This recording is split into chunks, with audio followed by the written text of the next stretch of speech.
एक दिन मरियम अपने घर में काम कर रही थी और अचानक एक स्वर्गदूत उनके कमरे में आ खड़ा हुआ और उसे दर्शन देते हुए कहा, प्रणाम मरियम, तुझ पर प्रभु की कृपा हुई है। प्रभु तेरे साथ है। तू पवित्र आत्मा की शक्ति से गर्भ धारण करेगी और एक पुत्र को जन्म देगी और तू उसका नाम यीशु रखना।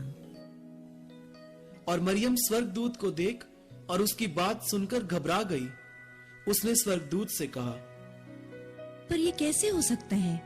मैं तो अभी कुंवारी हूँ और किसी पुरुष को जानती तक नहीं। घबरा मत मरियम, पवित्र आत्मा तुझ पर उतरेगा और परम प्रधान की सामर्थ तुझ पर छाया करेगी। इसलिए वो जो तुझसे उत्पन्न होने वाला है परमेश्वर का पुत्र कहलाएगा। वो महान होगा और वो दुनिया पर सदा राज करेगा और उसके राज का कभी अंत ना होगा। मैं तो प्रभु की दासी हूँ, जैसा आपने कहा वैसा ही हो। तब स्वर्गदूत उसके पास से चला गया।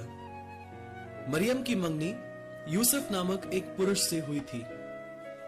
जब यूसुफ को पता चला कि मरियम गर्भवती है, तो उसे मरियम की पवित्रता पर शक हुआ और उसने मरियम से शादी करने का विचार छोड़ दिया।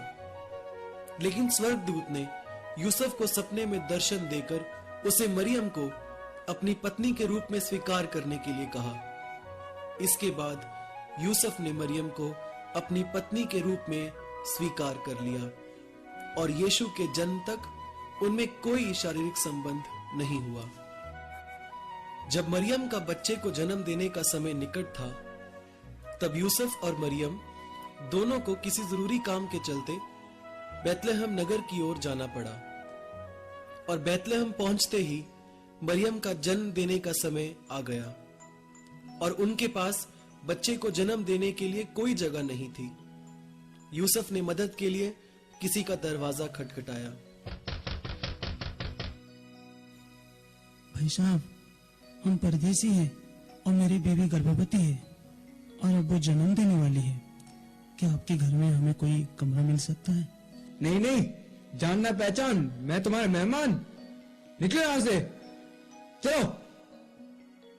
यूसुफ और मरियम वहां से आगे निकलकर अगले दरवाजे पर खटखटाते हैं।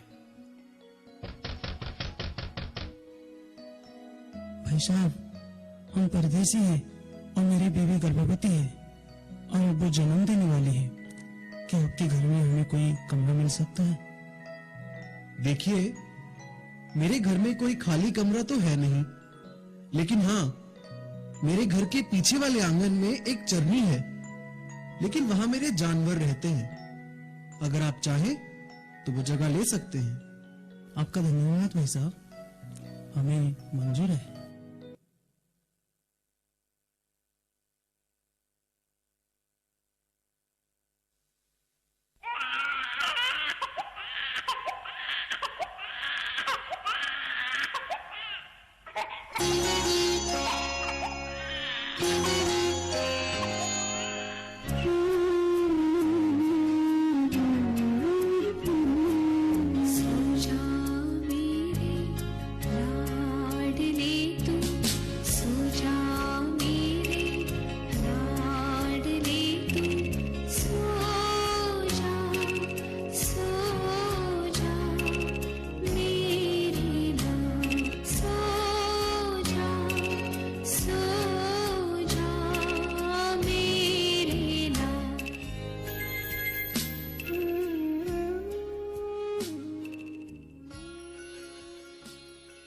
और उस देश में बहुत गडरिये थे जो रात को मैदान में रहकर अपनी भेड़ों का पहरा देते थे।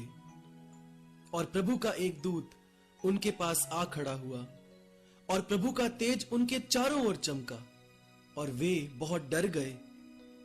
तब स्वर्गदूत ने उनसे कहा, मत डरो, क्योंकि देखो मैं तुम्हें बड़े आनंद का सुसमाचार सुनाता हूँ जो सब लोगों के लिए होगा कि आज दाऊद के नगर में तुम्हारे लिए एक उद्धारकर्ता जन्मा है और यही मसीह प्रभु है। उसके दर्शन करने के लिए तुम्हारे लिए यह चिन्ह है कि तुम एक बालक को कपड़े में लिपटा हुआ और चरनी में पड़ा पाओगे, वही इस दुनिया का मुक्तिदाता है। गडरियों ने जवाब में कहा, आओ हम चलें और उस मसीहा के दर्शन करें।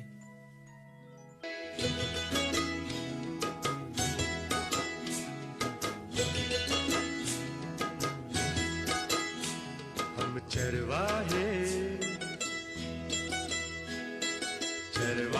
नाचे झूम के, चरवाहे नाचे झूम के। आज सभी गा रहे सुर मिला रहे, आज सभी गा रहे सुर मिला रहे, मिलके करे वंदना। चरवाहे नाचे झूम के, चरवाहे नाचे झूम के, चरवाहे नाचे झूम के, चरवाहे नाचे झूम के। तब दुनिया के अलग अलग कोनों से 3 बड़े राजा भी एक तारे के पीछे पीछे चलते दुनिया के मुक्तिदाता यीशु मसीह के दर्शन करने के लिए बैतलहम पहुंचे। और हालांकि वे विद्वान राजा और ज्योतिषी थे, उन्होंने सच्चे मोक्षदाता यीशु मसीह को नतमस्तक किया और उन्हें भेंट चढ़ाया, और यीशु के चरणों में इन राजाओं ने दंडवत किया। देखो, एक कुंवारी हामिला होगी और बेटा जनेगी, और उसका नाम इमैनुएल रखेंगे, जिसका तर्जुमा यह है, खुदा हमारे साथ।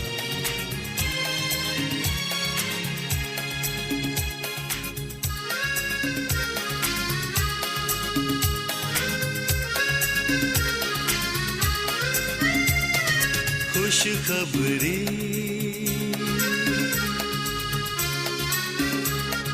खुशखबरी,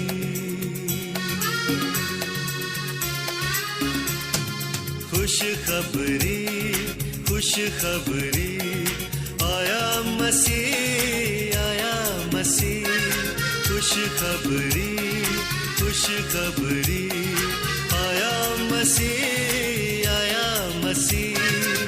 हम सबके पापों को मिटाने, दुनिया से अंधकार हटाने, आया मसीह, आया मसीह।